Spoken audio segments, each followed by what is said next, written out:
Hello दोस्तों। तो कैसे हो आप सब। आपका स्वागत करता हूं आपके अपने यूट्यूब चैनल विजय काले शेटिस में।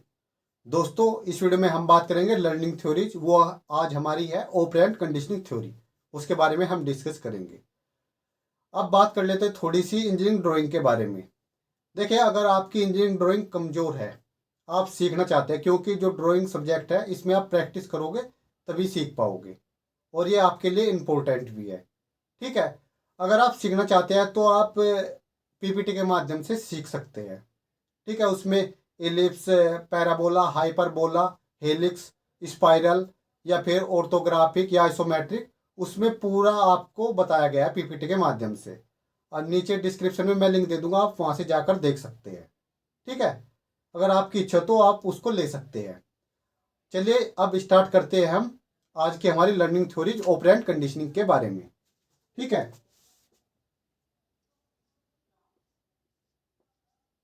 Operant conditioning theory.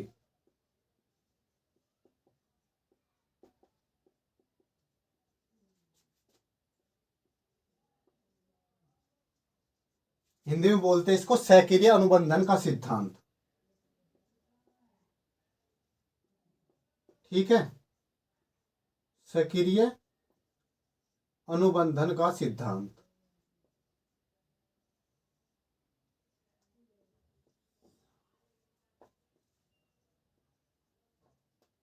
ठीक है। सक्रिय अनुबंधन का सिद्धांत।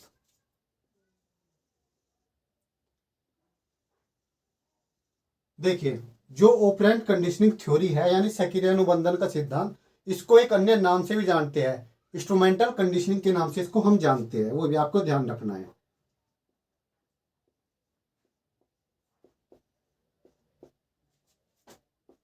Instrumental conditioning.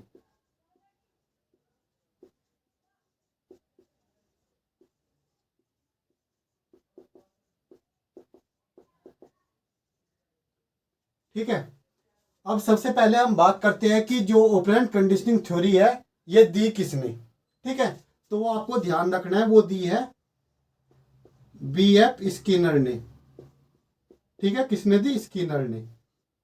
ये भी आपको ध्यान रखना है क्योंकि ये सबसे ज्यादा इंपॉर्टेंट है। क्योंकि सीधा सीधा क्वेश्चन आपको आपके मैक्सिमम क्वेश्चन ऐसे ही बनते हैं कि ऑपरेंट कंडीशनिंग थ्योरी किसने दी, या फिर हमने जो अन्य थ्योरी बात की है, सीधा सीधा क्वेश्चन आपसे यही पूछेगा कि ये थ्योरी किसने दी।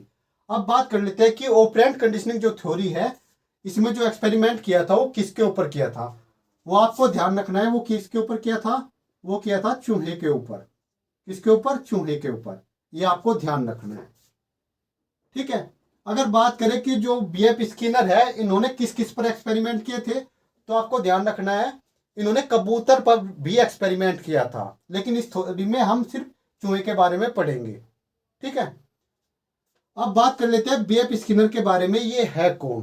तो आपको ध्यान रखना है, जो बीएफ स्किनर है ये कहाँ के थे? ये अमेरिका के जो हार्वर्ड विश्वविद्यालय है उसमें प्रोफेसर थे ये। ठीक है। जो ऑपरेंट कंडीशनिंग थ्योरी है ये इनकी, ये जो थॉर्नडाइक ने लॉ ऑफ इफेक्ट यानी प्रभाव का जो नियम दिया था उस पर आधारित है। तो उसको आप लिख सकते हैं।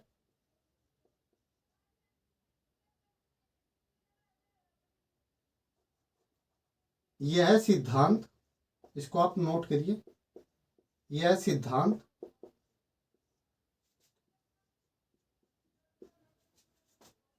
थॉर्नडाइक द्वारा प्रतिपादित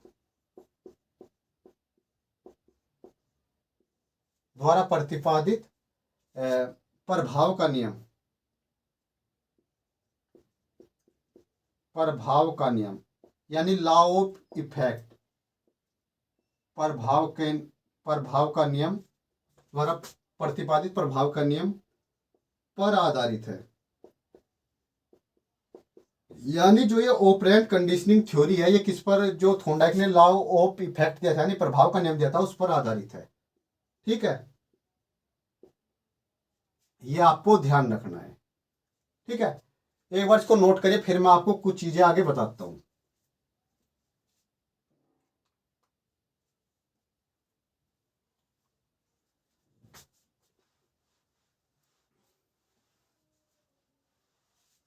देखिए, अगर हम बात करें ऑपरेंट कंडीशनिंग थ्योरी के बारे में, ठीक है, तो यहाँ पर जो बीएफ स्किनर है उन्होंने जो सबसे ज्यादा जो फोकस किया है वो रेस्पॉन्स पे किया है, यानी अनुक्रिया पर किया है। ठीक है, तो यहाँ पर लिखिए, इस सिद्धांत में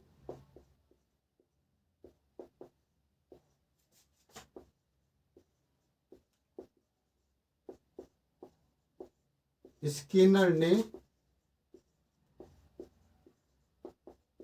सबसे ज्यादा फोकस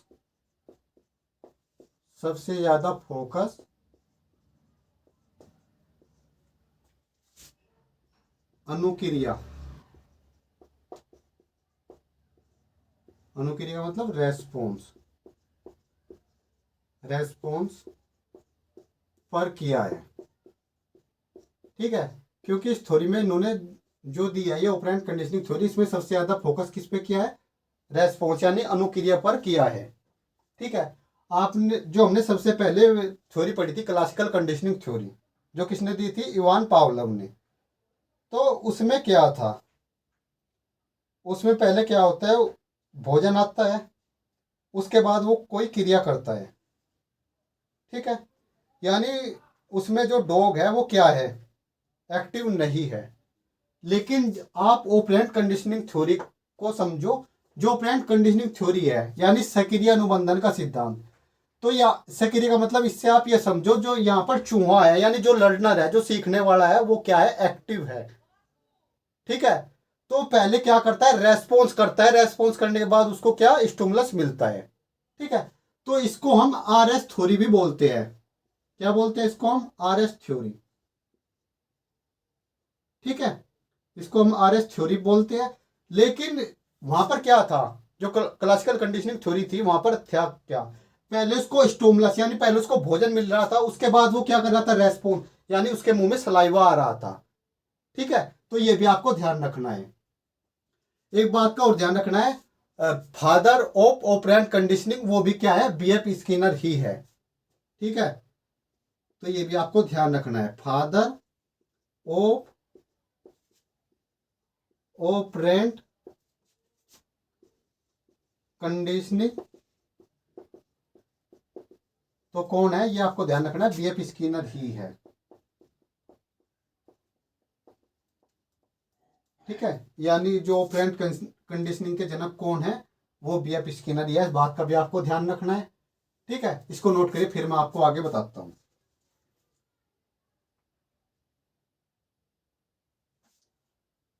और एक बात का और ध्यान रखना है, एक इन्होंने शब्द दिया था, रेनफोर्समेंट। रेनफोर्समेंट, पुनर्बलन। ठीक है, ये भी इन्होंने दिया था, इसके बारे में मैं आपको बताऊंगा। इसको नोट करिए, फिर आगे बढ़ते हैं।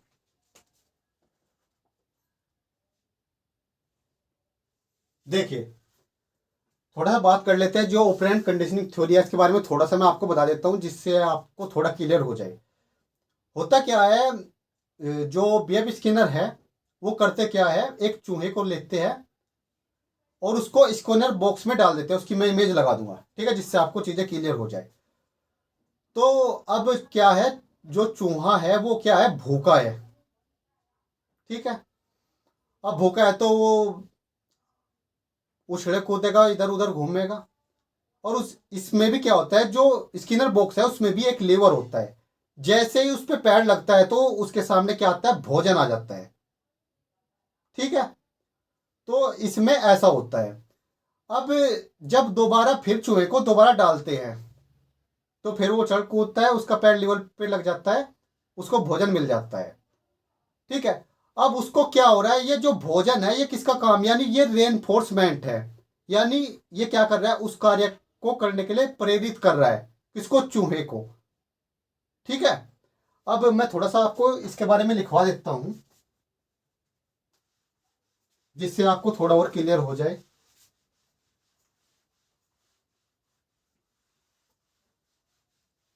देखिए, देखिए, इस प्रयोग से जो एक्सपेरिमेंट किया था, इस प्रयोग से यह निष्कर्ष निकलता है कि यह निष्कर्ष निकलता है कि सबसे पहले क्या होता है, रेस्पॉन्स यानी अनुक्रिया होती है कि पहले अनुक्रिया होती है।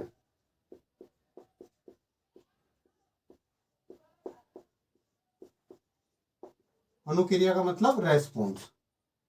ठीक है, देखिए होता क्या है, जो चूहा है उसको बॉक्स में डाल दिया, जैसे उसको बॉक्स में डाल दिया तो उसे नहीं पता कि उसको भोजन मिलेगा या नहीं मिलेगा। वो अंदर है, वो क्या कर रहा है, उछल कूद कर रहा है, यानी वो रेस्पॉन्स कर रहा है। ठीक है, यानी अनुक्रिया कर रहा है। ठीक है,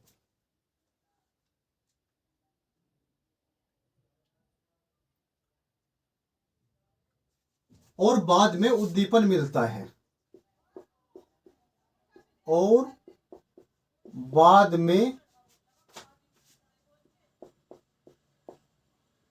उद्दीपन मिलता है।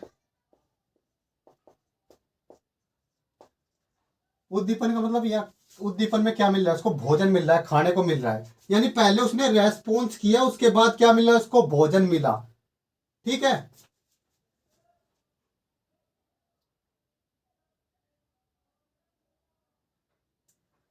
देखिए क्या मिला, उसको भोजन मिला। यहां पर एक शब्द आ गया रेनफोर्समेंट। रेनफोर्समेंट, रेनफोर्समेंट यानी पुनर्बलन।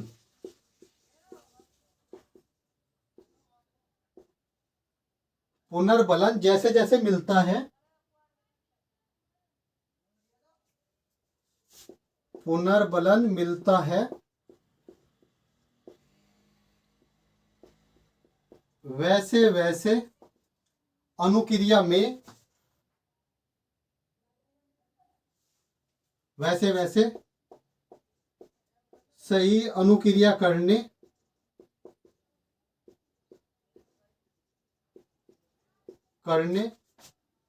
व लक्ष्य प्राप्ति करने में तीव्रता आती है। वह लक्ष्य प्राप्ति करने में तीव्रता आती है, करने में तीव्रता आती है। ठीक है, देखिए रेनफोर्समेंट यानी पुनर्बलन के बारे में भी इससे बात बताऊंगा आपको, ये समझिए। पहले देखिए उसने पहले क्या किया, रेस्पॉन्स किया यानी अनुक्रिया की, बाद में उसको उद्दीपन यानी उसको भोजन मिल गया। जो ये उद्दीपन है ये क्या है, ये रेनफोर्समेंट है। ठीक है, क्या हो रहा है उससे, जैसे ही मतलब उसको ये रेनफोर्समेंट यानी उसको भोजन मिलता है, वैसे वैसे क्या होगा, जो रेस्पॉन्स है यानी सही रेस्पॉन्स क्या करना है उसको, और लक्ष्य प्राप्ति करने में क्या होगी, तीव्रता यानी तेजी आएगी। ठीक है,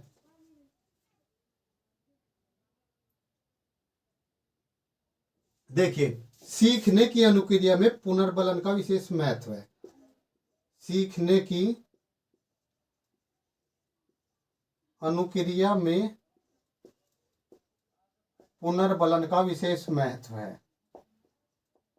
पुनर्बलन का विशेष महत्व है।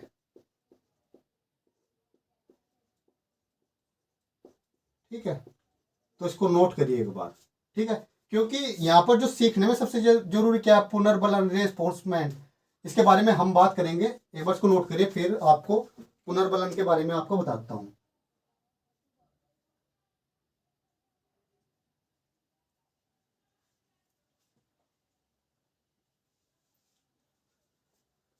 अब बात करते हैं रेनफोर्समेंट के बारे में।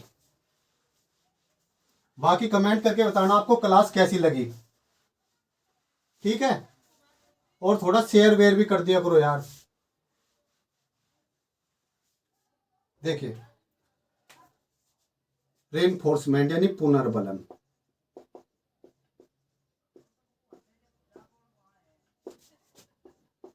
यानी पुनर्बलन। ठीक है, यानी रेनफोर्समेंट है क्या। देखिए,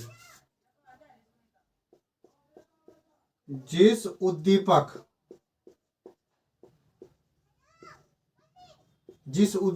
को देने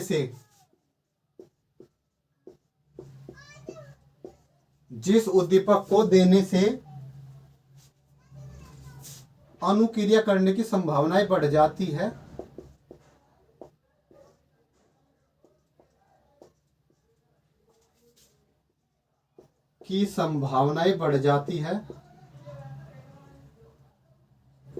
संभावनाएं बढ़ जाती है,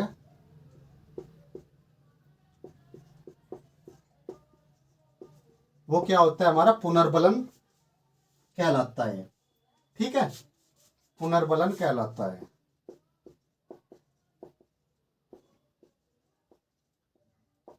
इसको मैं उदाहरण समझाऊंगा आपको। ठीक है, और ध्यान रखना है, जो रेनफोर्समेंट है यानी पुनर्बलन है, ये दो तरह का होता है। ठीक है, एक तो होता है आपका पॉजिटिव रेनफोर्समेंट,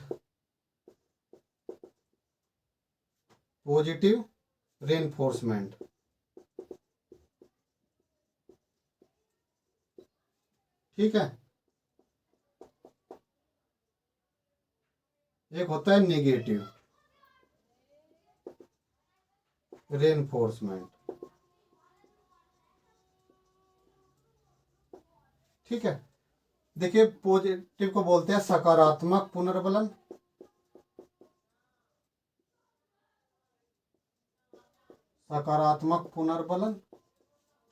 और एक होता है नकारात्मक पुनर्बलन,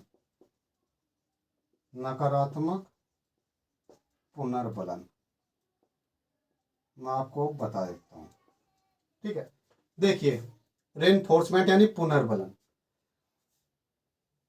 तो जो एक्सपेरिमेंट यानी ओपरेंट कंडीशनिंग थ्योरी में जो एक्सपेरिमेंट हुआ, उसमें क्या है, उद्दीपक क्या है, भोजन। अगर उसको भोजन मिल रहा है कहाँ, लीवर पे प्रेस करने से, तो क्या करेगा, लीवर प्रेस करेगा, यानी जो अनुक्रिया, जो रेस्पॉन्स है, वो क्या हो जाएगी, उसकी संभावनाएं बढ़ जाएगी। उसमें दो तरह का रेनफोर्समेंट होता है, एक पॉजिटिव रेनफोर्समेंट होता है, एक नेगेटिव। देखिए, पॉजिटिव कैसा होता है, मान लेते हैं कि आप ने एग्जाम दिया और आपके अच्छे मार्क्स आए। ठीक है, उसके बाद आपके जो घर वाले आपको कुछ गिफ्ट दिला देते हैं। ठीक है, या फिर आपको शाबाशी मिलती है। ठीक है, उससे क्या होगा, आपका मनोबल बढ़ेगा और आप उस कार्य को और अच्छे से करोगे। ठीक है, निगेटिव रेनफोर्समेंट क्या होता है, अगर आपने कोई कार्य किया, उसके बाद आपको सुनने को मिली, ठीक है, तो क्या होगा, आप वो कार्य नहीं करोगे। वो क्या होता है, हमारा निगेटिव रेनफोर्समेंट। ठीक है, तो ऑपरेंट कंडीशनिंग थ्योरी में ये बातें थी कुछ। लेकिन जो सबसे इंपॉर्टेंट चीज है, मैंने आपको बताया, सीधा सीधा आपका क्वेश्चन जो आता है वो सिर्फ ये आता है कि जो ऑपरेंट कंडीशनिंग थ्योरी है, ये दी किसने। ठीक है, तो बीएफ स्किनर ने दी। इसको इंस्ट्रूमेंटल कंडीशनिंग के नाम से भी जानते हैं। ठीक है, और ये किसके ऊपर, जो इन्होंने ये एक्सपेरिमेंट किया था, किसके ऊपर किया था, चूहे के ऊपर किया था। सिर्फ आपको इतना ध्यान रखना है, अगर आप इतना ध्यान रखते हैं, आप आसानी से क्वेश्चन कर पाओगे। ठीक है, तो इस वीडियो में इतने ही। आपको बताना, आइए, जो ऑपरेंट कंडीशनिंग थ्योरी है आपको कैसी लगी, कमेंट में ज़रूर बताना। और जो भी आपकी राय है, आप नीचे कमेंट कर सकते हैं। ठीक है दोस्तों, तो इस वीडियो में इतना ही।